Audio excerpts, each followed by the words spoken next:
The federal budget was 3.8 trillion, so there's no way we spent more than our federal budget. But I'm going to help you out. It's probably billion. Did you say trillion or billion? It's trillions done by the International Monetary Fund, and probably is not. It's not possible. I mean, I'm sorry to. I'm not saying just in the United States.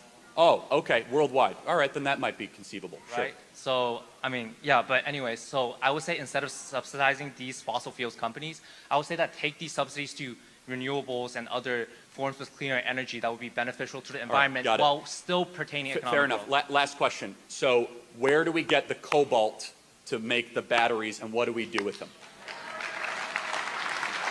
No, I'm asking. Where do you recommend we get the cobalt to make the batteries? Wait, can I answer? So, like, your argument is about this mining argument, right? Like. No, I'm not making. I'm asking a question, dude. Like, where do we get it from? Given that you believe human beings are exacerbating climate change, shouldn't you agree that we ought to transition away from fossil fuels? Well, no, I don't agree with that. My contention is I don't know. I do believe global temperatures are rising. I'm not willing to say definitively it's anthropogenic, meaning it's human activity. But if you connect the two, I asked the question I asked earlier, how much? Are there any other contributing factors to rising global temperatures other than human activity? If so, what are they, and to what degree do they factor into rising global temperatures? But sure, you want to follow up on that? Yeah, I was wondering, how can you not know whether climate change is happening when a recent survey of 88,125 climate-related studies done by Institute of Physics cites that more than 99.9% of peer-reviewed scientific papers agree that climate change is caused by human activity? How much? So how much of the global temperature rising is because of human activity? No. What percentage? Is it 70%, 80%, 85%, 5%, 1%? Because that's not what the study said. They're saying that human activity is contributing to part of the increase. What part? They don't know. That's debated. Can I answer that? Sure. So, like, there's actually a statistics or a study done that suggests that climate-related disasters are 8 times more likely than in 1980s. Well, hold on a second. You know that we have less people dying because of quote-unquote climate-related disasters thanks to fossil fuels? We have less people dying because of extreme exposure to cold, hurricanes, because of the advancements we have thanks to fossil fuels.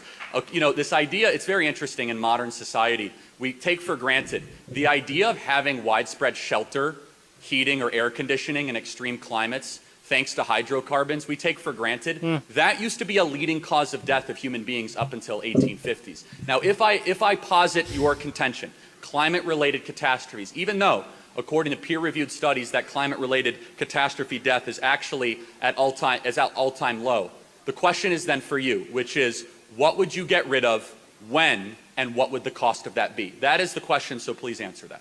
Well, I was just wondering, like, you know, you didn't really answer my question, but I was, obviously I can't give you like exact percentage of numbers, but I do think that we ought to transition away from fossil fuel, right? Like, I'm not against growth or development. I obviously agree with you that, you know, the Industrial Revolution, like economic growth is good. It's lifting people out of poverty. That's obviously good, right? But in developed countries today, where we have the ability to not damage our economy, but also benefit the environment, shouldn't we do that? Okay, so give me an example. What specifically would you ban? You're king for a day. What would you ban? Would you ban liquid natural gas? Would you ban nuclear? Would you ban fracking? Would you ban, what kind of hydrocarbons would you ban? Give me the examples, and you're king for a day. What would you do? Well, see, I wouldn't like straight up ban something, right? So I'm not advocating for like, you know, just like fossil fuels, we end fossil fuels like immediately. That's a mature answer. Good for you. No, I mean that. That's because the radicals don't always say that. Please continue. Right. So I'll argue for like market-based solutions, a transition away.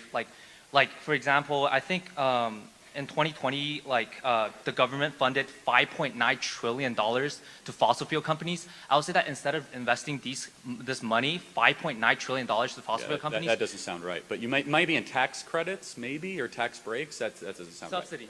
Subsidies. No, that's 5.9 billion, probably not trillion. There's no way. It's trillion. Yeah, well, the federal budget was 3.8 trillion, so there's no way we spent more than our federal budget. But I'm going to help you out. It's probably billion. Did you say trillion or billion? It's trillions done by the International Monetary Fund, and probably is not. It's not possible. I mean, I'm sorry to. I'm not saying just in the United States. Oh, okay, worldwide. All right, then that might be conceivable. Right. Sure. So, I mean, yeah, but anyways, so I would say instead of subsidizing these fossil fuels companies, I would say that take these subsidies to renewables and other forms of cleaner energy that would be beneficial to the environment got it. while still pertaining economic Fair enough. growth. Last question. So where do we get the cobalt to make the batteries, and what do we do with them? No, I'm asking.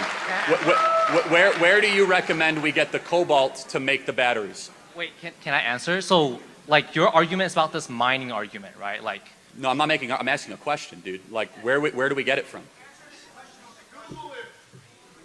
Yeah, so then how about this? How and where should we dispose of the incredibly acidic, sometimes radioactive batteries that electric vehicles use? Where should we dispose of them? but that argument, you see, it's a straw man because you're Answer the question. No, I am answering question. I am answering. I am literally answering your questions, right? So you're arguing about this renewable energies and their batteries and how they cause environmental harm, right? I've asked a question. I'm not making an argument. What should we do with the batteries once we use them? I'm saying that's a straw man because you can't. Straw man question. That's a first. I've never been accused of a straw man question. Because you have an underlying premise in your question that renewable energies exist in a vacuum, but you can't do that. That's not comparative analysis. You have to compare renewables with fossil fuels, with fracking and stuff. Right. All right, pal. How about this? How about this? You can't answer the question because deep down you know that cobalt-powered batteries are worse for the environment than liquid and natural gas and nuclear power.